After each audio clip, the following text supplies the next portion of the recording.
Double engine సర్కార్ ఇటీవలి కాలంలో బాగా పాపులర్ అయిన పదం కాదు బీజేపీ బాగా పాపులర్ చేసిన పదం. డబుల్ ఇంజిన్ సర్కార్తోనే ప్రజలకు మేలు జరుగుతుందని ప్రధాని నరేంద్ర మోదీ, కేంద్ర హోంమంత్రి అమిత్ షా, ఇతర కేంద్ర మంత్రులు తరచుగా ఇదే చెబుతున్నారు. వాస్తవానికి కేంద్రంలోనూ రాష్ట్రంలోనూ బీజేపీ అధికారంలో ఉంటే అభివృద్ధి జరుగుతుంది అనే అంశాన్ని ప్రచారం చేయడంలో భాగంగా బీజేపీ తెరపైకి తెచ్చిన పదం డబుల్ ఇంజిన్ సర్కార్. బీజేపీ ఉద్దేశాల సంగతి పక్కన పెడితే తెలుగుదేశం పార్టీ జాతీయ ప్రధాన కార్యదర్శి నారా లోకేష్ మంగళగిరి నియోజకవర్గంలో ఆసక్తికర వ్యాఖ్యలు చేశారు.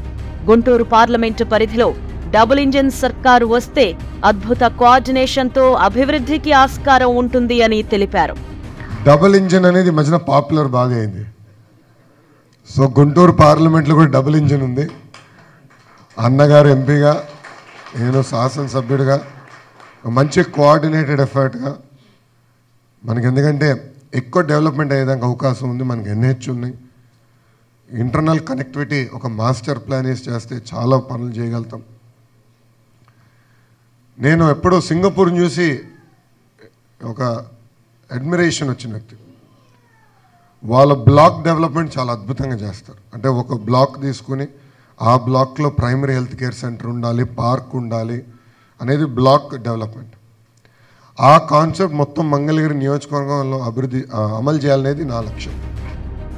గుంటూరు పార్లమెంట్ నుంచి కూటమి అభ్యర్థిగా ఉన్న డాక్టర్ పెమ్మసాని చంద్రశేఖర్, మంగళగిరి నియోజకవర్గం నుంచి ఎమ్మెల్యేగా పోటీ చేస్తున్న నారా లోకేష్లను గెలిపిస్తే అభివృద్ధికి ఆస్కారం ఉంటుందని అన్నారు.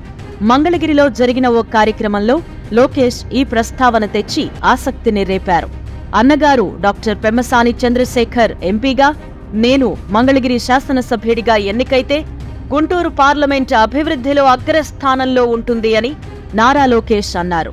ఇక్కడ అభివృద్ధికి ఎంతో అవకాశం ఉందని, కానీ గత ప్రభుత్వం నిర్లక్ష్యం చేసిందని ఆక్షేపించారు. ఎన్హెచ్ ఉంది, ఎన్నో వనరులున్నాయి, వాటిని సద్వినియోగం చేసుకుంటే రాజధాని ప్రాంతానికి కంపెనీలు తరలివస్తాయని చెప్పారు. ఎంపీగా చంద్రశేఖర్ గారు వచ్చారు, ఎంపీ అభ్యర్థిగా మీ ముందర నిలబడుతున్నారు. ఆయన 2014లో నర్సరావుపేట ఎంపీ ఆశించారు, కొన్ని కారణాల వల్ల ఇవ్వలేకపోయాం. కానీ ఆయన కూడా అలగకుండా నో ప్రాబ్లం, నేను ఎప్పుడు పార్టీ వ్యక్తిని అని చెప్పి వెళ్ళి 4 కంపెనీలు స్టార్ట్ చేశారు. ఒక సక్సెస్ఫుల్ ఆంటర్‌ప్రెన్యూర్. ఆయన తిరిగి మళ్ళీ ప్రత్యక్ష రాజకీయాల్లోకి రావాలని మిద్దరం ఆడుకున్నప్పుడు నేను అన్న మీరు చాలా అంటే పారిశ్రామికవేత్త, ఇక్కడ దుమ్ము ధూళి చవంట మీకు అవసరమా అని అడిగా.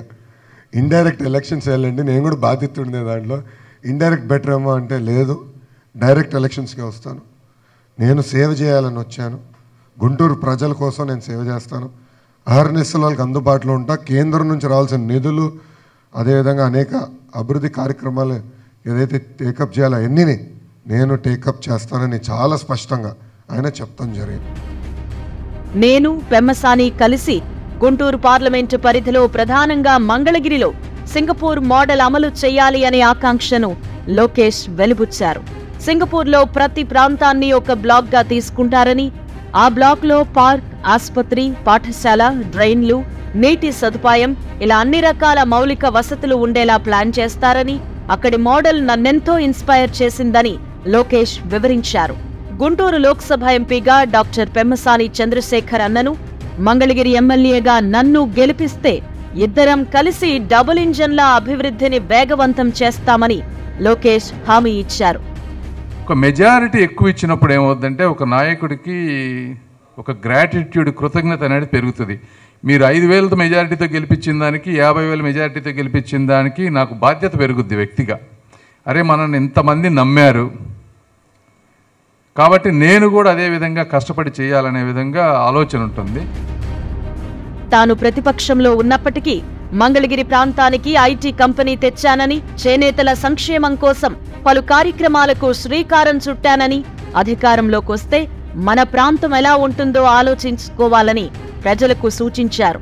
గుంటూరు లోక్సభకు ఎంపీగా డాక్టర్ పెమ్మసాని చంద్రశేఖర్ను, మంగళగిరి ఎమ్మెల్యేగా నన్ను గెలిపించడంతో పాటు రాష్ట్రంలో తెలుగుదేశం పార్టీ అధికారంలోకొచ్చేలా ప్రతి ఒక్కరూ కృషి చేయాలని అన్నారు నారా లోకేష్.